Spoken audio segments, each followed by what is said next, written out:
There's a feeling you'll recognize. People aren't the way they used to be. Everything comes down to interest, to money. You can't say exactly when it shifted, but you felt it. Something disappeared from the space between people. That feeling is real. I used it to explain things for years, but eventually it wasn't enough. It's not that people became worse. It's not that this generation is too transactional. It's that structures are running, capital, platforms, institutions. These things are actively designing how the world operates. And the premise of that design is treating every person as a data point.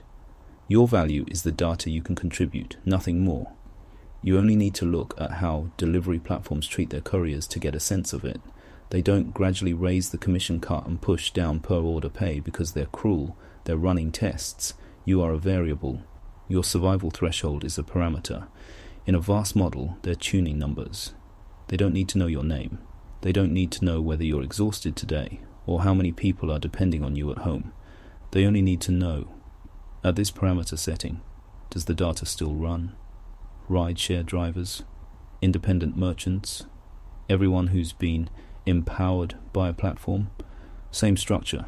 This isn't a lack of human warmth. It's that the system has no need for human warmth. Human warmth is for humans. And you're not a human here. You're a data point. I also understand this may not be pure malice. The fact that society has developed to where it is today might, in some sense, be the result of trade-offs, the lesser of two costs.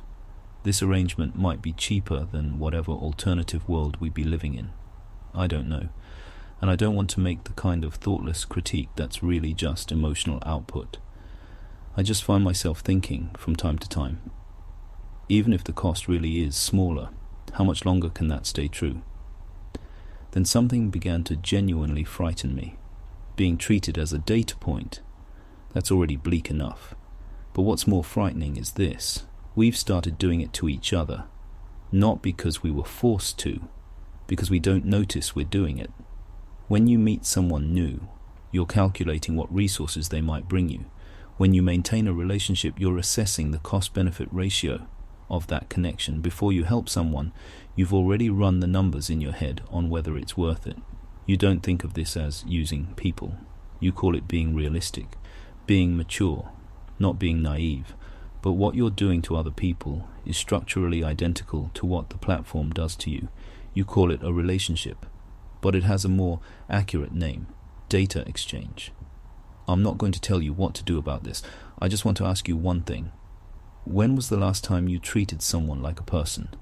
Not because they were useful, not because of what they could give you, not because the relationship was worth maintaining, just as a living, breathing human being.